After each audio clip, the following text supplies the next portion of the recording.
focus sa isang bagay. She's really focused. So that's what we love about her ng mami niya. Ayan. So kanina na-mention, di ba, 12, 13, medyo nag-start na. Anong age ka ba unang nagka-boyfriend, Gia? I would say, nag-start nung mga later 13. 13 years old. Yes, Nagka-boyfriend 13 ka years na. Boyfriend, pero during that time, talagang no label.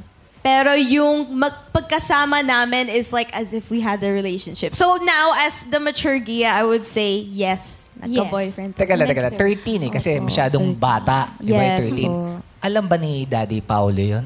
Nung panahon na yun? Nung panahon na yun, no. It was very secretive po talaga.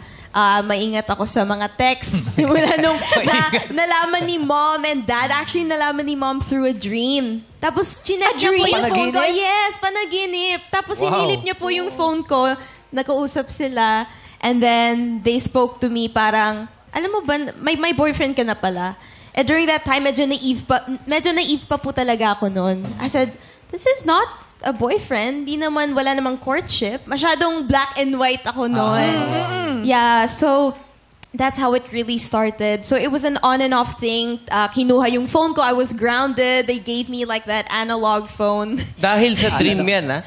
Dahil galing sa panaginip. Ang galing nung dream. Ang galing ng mami mo. Yeah. Di ba kasi sabi nila, pag dream daw, kabaligtaran ang mga nangyayari. Di ba? ganun ba yun? Sabi. Parang ano daw yun eh. Parang woman's instinct, mother's instinct daw yun eh. Yung pag nagdi-dream. Yes po. Actually, tutulog kami noon, gabi, and then ginising ako ng mami niya. Sabi, nanaginip ako parang ganito, may kasama Parang si Gia. totoo. So, madaling araw, we went to her room, we checked. Madaling araw, agad-agad? Yes po. Hindi ako pinatulog ng... Parang ang lakas ng kutob ni mami. Oo eh, parang sigurado siya eh. When we checked the phone, ayun nga po, may mga chat pala sila, may voice chats. So, confirmed. Nandito pala si Mami. Nandito Si pa si Mom. Mami. Kaya ba si Mami? Credits to Mom. Yes po, si Mom po. Gusto kong tanungin si Mami. Yes, go Jong. Sige Mami, po. ano po pangalan nyo? Hello po. Good afternoon. Ano pong name nyo? Ako po si Abigail. Abigail. You can call Mami me Abigail. Opo. Okay, Ang sabi kasi ni Gia, napanaginipan mo daw. Pero di ba minsan, kaya mo napapanaginipan yung isang bagay kasi iniisip mo.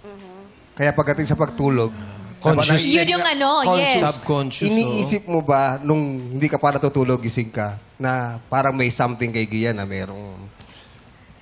Siguro bilang mami, naniniwala akong iniisip ko yon that time. Iniisip at napanaginipan mo pa. Napanaginipan ko pa. Kasi I do believe during those time, we're always praying for our children, di ba? Yes, of course. I believe it was really God that time na pinakita sa akin and nabigla ako na gising. So sabi ko, Dad. Kinuwento talaga. Dad, nanaginip ako na babother talaga ako. Sabi, bakit? Parang, there's something wrong sa panaginip ko. Kukunin mo nga yung phone ng anak mo. Tulog siya noon, madaling araw. Yeah. Kinuha namin ganun. And then, doon namin nakita namin, parang, something ka-chat, ganyan. MU. And then, inintay na namin suminag ang kaarawan ng araw. And then, we talked to her na. Pero, she denied it.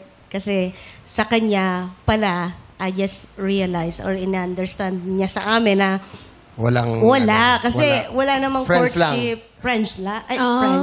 Inosente. Friendship lang. Okay. Babalik ako kayo, Mami, ha? Kasi si Daddy yung binayaran namin dito. Baka mamaya babayaran Kasi baka maningil eh. Baka maningil si Mami. Pero thank you. At mamaya Thank you, kakausapin Mami. pa namin. Abigail. Pero kay Gia, paano yun? Nung nalaman na, di ba, grounded ka.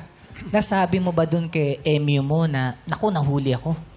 Yes po, nung una, ang nangyari, hindi po ako sumusulpot sa text. Kasi nga po, wala akong phone. So, I started texting, asking what's happening. Doon ko po sinabi na my parents found out and we can't really talk during that time. Kasi hindi ba siya kilala ng parents mo? Hindi pa po.